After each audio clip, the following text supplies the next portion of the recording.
KF-21 국산 공대공 미사일 실물. 미국, 드디어 한국 봉인 풀어 공개. KF-21 공식 입찰 곧 진행한다. 국산 KF-21 공대공 미사일 미티어 AIM-2000 실사격 성공. 국산 초음속 전투기 KF-21 보라매가 8일 공대공 미사일 미티어와 AIM-2000 첫 실사격을 잇따라 성공적으로 마쳤다. 방위사업청은 이날 서해 상공에서 실시한 KF-21 공대공 무장 유도 발사 시험에 성공했다고 발표했다.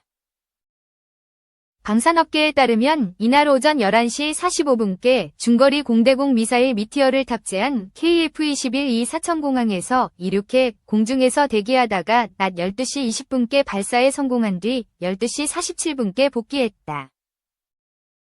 이로써 보라매는 유로파이터, 라팔, 그리펜에 이어 미티어 실사격에 성공한 세계 네 번째 전투기가 됐다. 보라매는 지난해 미티어 시험탄 무장분리 시험에 성공한 바 있다. 실사격은 기체에 장착된 AESA 능동전자주사 배열 레이더로 87km 밖에 있는 무인기를 추적. 미티어를 발사해 무인기 옆을 1m 이내로 스쳐 지나치게 하는 방식으로 이뤄졌다. 미티어 실사격 성공으로 KF-21은 원거리 탐지 및 격추 능력을 증명하게 됐다. 미티어는 마하 4, 음속 4배 이상의 속도로 날아가 200km 밖에 상공에 떠있는 적 전투기를 격추할 수 있는 정밀성을 갖춰 현존 최고의 공대공 미사일로 평가된다. KF-21 1대당 4발을 장착할 수 있고 4달부터 도입이 시작된다. 이어 오후에는 단거리 공대공 미사일 AIM-2000 실사격이 미티어 실사격과 유사한 방식으로 진행됐다. 아이리스-T로도 불리는 AIM-2000은 적외선 탐색 장치가 장착된 공대공 유도 미사일로 사거리는 25km 수준으로 알려졌다. 방사청은 항공기로부터 발사된 미사일이 안전하게 분리돼 이탈한 이후 국내 개발 AESA 레이더와 연동해 표적까지 유도하는 무장 유도 발사 시험에 성공했다. KF-21과 공대공 무장간 통합이 안정적인 것을 확인. 전투 임무를 성공적으로 수행 가능하다는 것이 입증됐다. 고 설명했다. 이날 시험으로 한국산 AESA 레이더와 5세대 공대공 미사일 체계 통합이 확인되면서 향후 KF-21 수출에도 기여할 것으로 예상된다. KF-21 초도 물량 추가 확보에도 청신호가 켜졌다. 작년 11월 한국국방연구원 KIDA 은 공대공 미사일과 AESA 레이더의 연계 검증 시험 등이 완료되지 않았다면서 초도 양산 물량을 40대에서 20대로 줄일 것을 권고했다. 이에 방사청은 초도 양산 물량 40대를 유지하면서 20대를 우선 계약하고 잔여 20대는 추가 검증 시험 후 계약하는 이른바 20+20 양산 계획을 마련한 바 있는데 이날 공대공 무장시험 성공으로 추가 계약에 한 걸음 더 다가서게 됐다.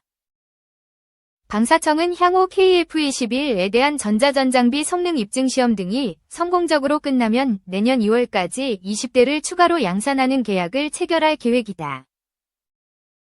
KAI 한국항공우주산업가 지난 10월 16일부터 19일 현지 시간까지 일본 도쿄에서 열리는 일본 항공우주 전시회에 처음으로 참가했습니다.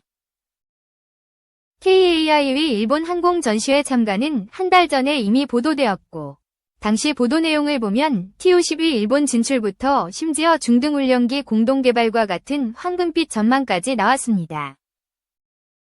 이를 직접 확인해보고자 본지는 일본을 방문해 JA 2024를 취재했고 국내 일부 언론의 기사가 다소 앞서간 분위기의 기사였다는 것을 확인할 수 있었습니다. KAI는 직접적으로 일본 정부에게 TU-10을 제안하고 있지 않으며 일본 미쓰비시 중공업 등의 대규모 항공우주 기업을 방문해 취재한 결과 KAI가 직접 접촉한 사례도 없었다고 합니다. 중등훈련기 공동개발에 대해서는 KAI 관계자들도 금시초문의 이야기였고 실제 한국과 일본 관계자들 모두 완곡하게 현실성이 떨어지는 이야기라는 반응을 보이고 있었습니다. 희망은 진행되고 있다. 그렇다면 T-50의 일본 진출은 완전 허구의 이야기일까요? 그렇지도 않습니다. T-50의 일본 진출은 KAI가 아닌 미국 로키드 마틴의 주도로 천천히 진행되고 있습니다. 일본 항공우주전시회에 참가한 일본 로키드 마틴 지사는 작게나마 TF-50 모형을 준비해놓고 있었으며 홍보 동영상에서는 T-50의 우수성을 적극 알리고 있었습니다. 향후 자세한 기사를 통해 KAI의 일본 전시회 참가 이유, 일본 현지의 분위기, 로키드 마틴의 T-50 마케팅에 대한 이야기를 준비해보고자 합니다. KAI의 FA-50 이모 국가에 추가 수출될 가능성이 상당히 높다고 합니다.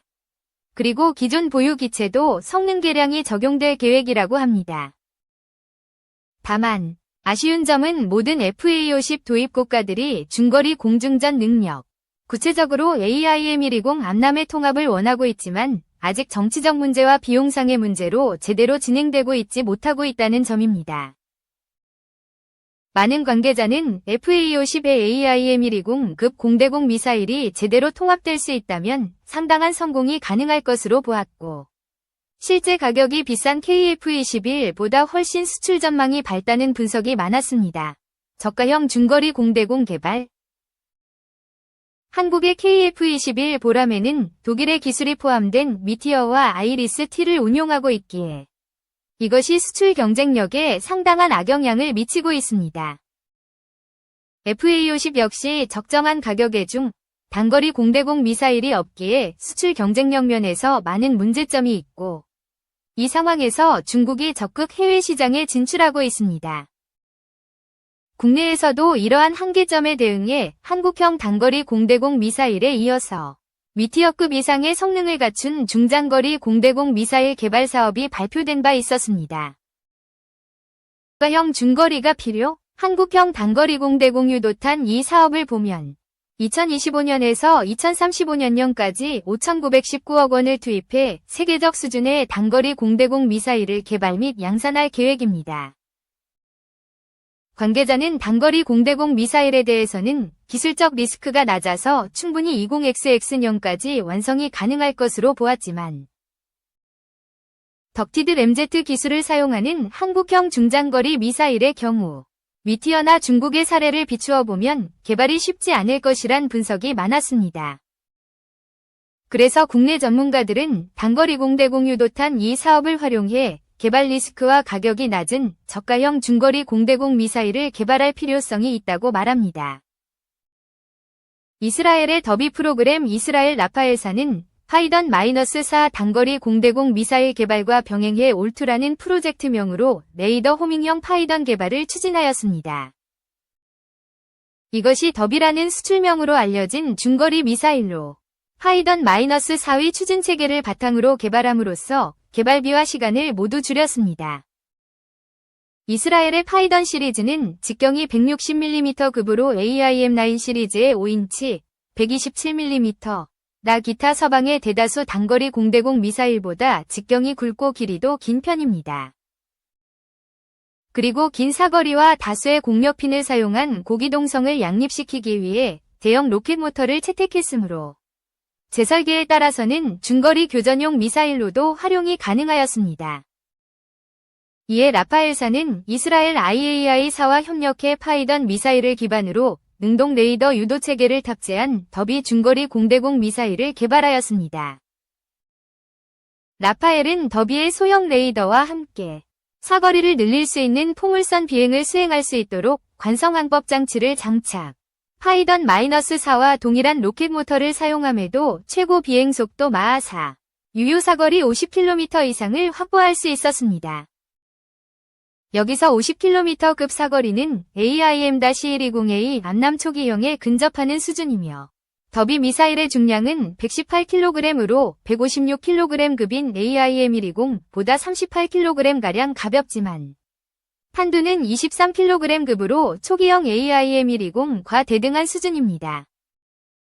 다만, 더비 미사일의 경우 미국이 자국산 전투기 레이더를 통한 유도를 거부함에 따라 중간 유도 장치가 없었기에 라파엘사는 새롭게 아이더비 ER을 개발하게 됩니다. 아이더비 ER의 등장. IWER은 개발 비용을 줄이고 기존 더비의 동체 크기와 공력학적 구조를 유지한 상태에서